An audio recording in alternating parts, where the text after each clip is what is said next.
Será que vocês são pais ou mães helicóptero? Esse conceito foi criado pelo professor e psicólogo Jaime Ginot em 1969. E eu vou, antes de explicar exatamente o que é o conceito, eu vou fazer umas perguntinhas aqui para vocês, um checklist para ver se vocês se identificam. Vamos lá? Vocês são aqueles tipos de pais que controlam as atividades da criança até nos momentos de lazer, como se tudo precisasse ser produtivo, educativo, né? É aquela coisa, o desenho animado tem que ser educativo, né? Não pode ser uma coisa que a criança só vá se divertir, tem sempre que ter esse tom professoral, né? Eu lembro que quando meu filho já tem 21 anos, eu contava histórias para ele dormir quando ele era pequenininho, né?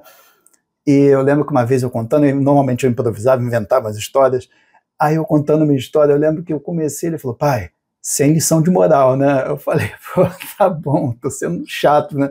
Então, assim, eu também já entrei nessa de que tudo tem que ser educativo. Não, a criança quer se divertir, assim como a gente também quer dar risada de bobeira, é o que eles querem, até porque são crianças, né? Então, ó, tenho dois aqui. Além desse de controlar tudo e tem que ser tudo educativo, supervisiona o tempo todo as atividades, né? Tipo, desenhar, montar um quebra-cabeça. A criança está lá. Qual é o problema dela montar um quebra-cabeça enquanto há dificuldade? A gente quer lá, a gente já pensa, ele vai ter dificuldade, ele vai ficar frustrado, vai lá e ajuda a criança a montar. Deixa a criança bater cabeça, se precisar ficar horas, ótimo, está desenvolvendo ali concentração, desafio, né? Enfim. 3. Evitam tarefas domésticas simples para os filhos, né? Não estou falando aqui de botar a criança para uma maquita na mão da criança para a criança resolver um problema, não é isso? Mas arrumar o próprio quarto, ele pode arrumar o próprio quarto, ele pode até guardar as roupas na gaveta. Vai ficar meio zoado, meio amassado, depois você vai lá, ajuda, né? Mostra para ele como é que faz, né? Enfim, então são coisas que a gente vai fazendo pelos filhos, às vezes para apressar, mas muitas vezes também para ajudá-los, porque, né, ele já brincou, agora ele vai fazer outra coisa. 3.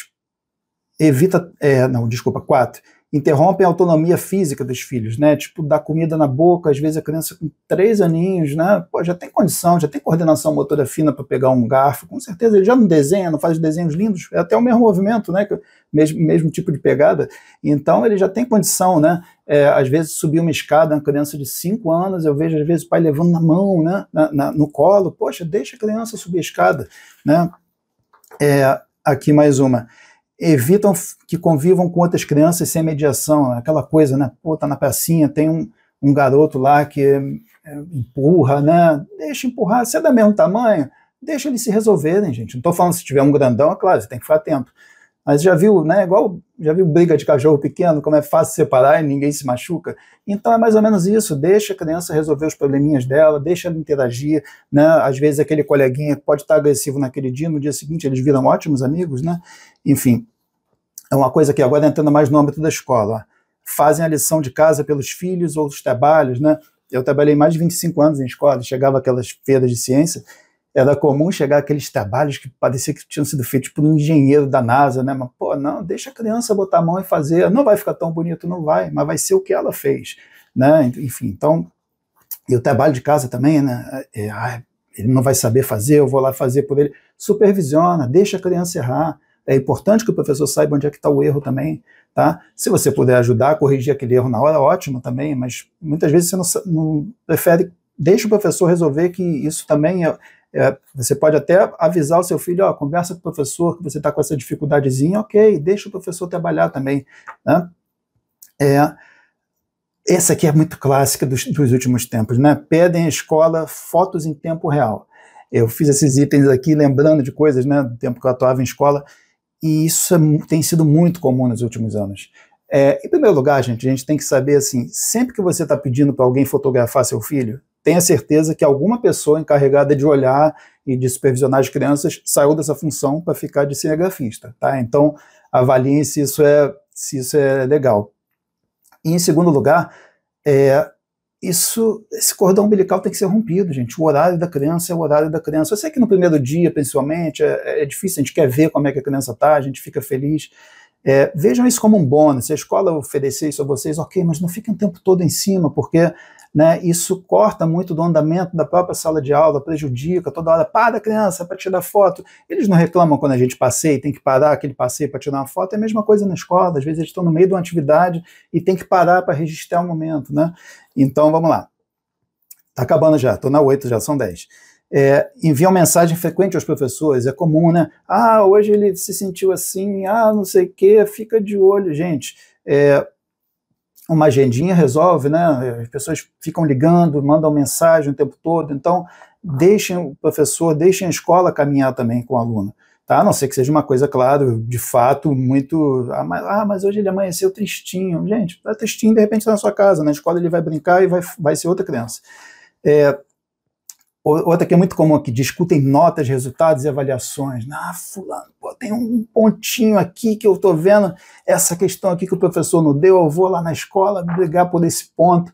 Gente, assim, se seu filho tirou 4,5 e deveria tirar 5, ele errou muita coisa, né? Não foi aquele meio pontinho. É claro, você está falando de uma situação que possa representar uma reprovação, mas deixa também...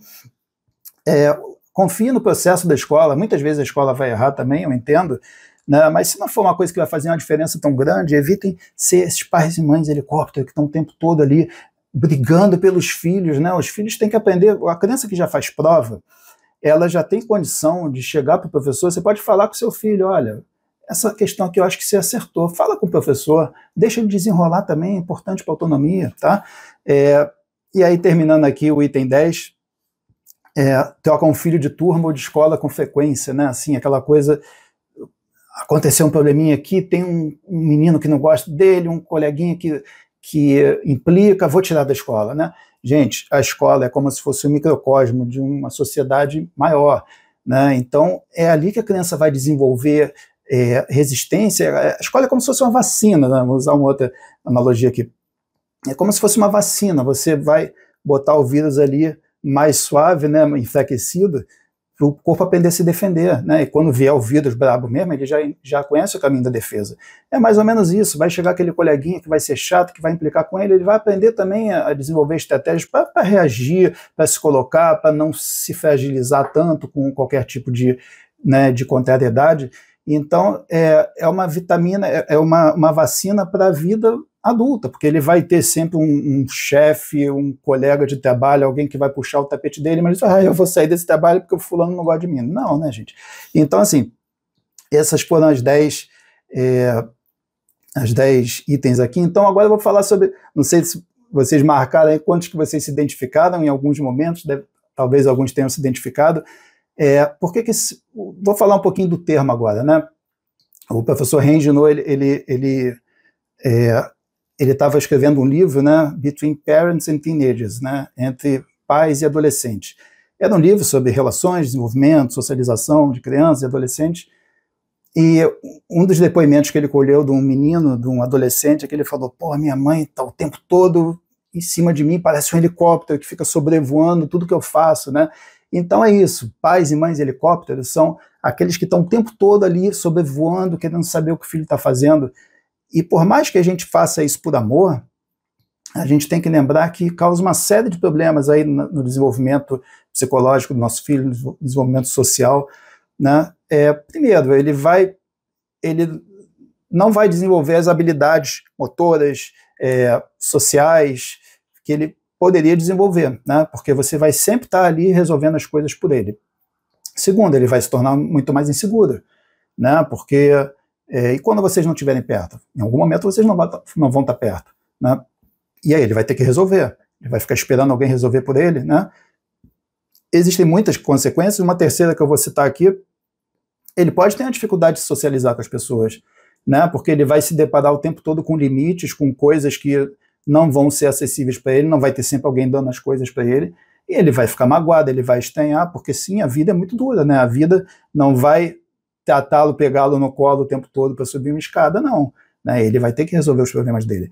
Então, assim, estudem sobre o tema, tá? Pais helicóptero é um tema que surgiu nos Estados Unidos e que a gente que estuda a área de educação percebe que está tomando uma proporção cada vez maior, principalmente com essa coisa de celular, você sempre está monitorando seu filho, chegou, né, foi daqui até a esquina, manda uma foto. Eu sei que o Brasil é um país perigoso, a gente quer saber, né, infelizmente, violência urbana, esse tipo de coisa, mas assim, às vezes a criança está na escola e olha, eu quero saber como é que você está, me manda um recreio, só para saber se você está bem, né, e isso vai realmente prejudicando muito aí para a criança cortar esse cordão umbilical. E Só para encerrar, eu queria trazer para vocês, né, um pensamento, uma reflexão do Khalil Gibran, que é um poeta, acho que ele é marroquino, não me lembro, libanês, que ele fala que filhos são como flechas, né? Você aponta, você estica o arco, você estica a flecha, né? Você aponta a flecha, você faz todo o possível para ela chegar onde você quer, mas na hora que você solta, o voo é da flecha, o voo não é mais seu, né? Você não controla o voo. Então é isso, filhos são como flechas, né? Você vai dar toda a orientação, você vai dar todo o carinho, todo o cuidado, mas em algum momento você vai precisar soltar essa flecha, e quem vai determinar o voo vai ser ela mesma, tá bom? É isso, gente. Se você gosta desse tipo de tema, se inscreva aqui no canal. A gente vai sempre trazer diálogos, textos e reflexões desse tipo, tá? Coloque aqui se você se identificou, se você acha que você é ou não um pai ou mãe helicóptero, tá? E se for também, sempre dá tempo da gente rever algumas coisinhas, pro bem dos nossos filhos e da nossa relação com eles. Tchau, tchau.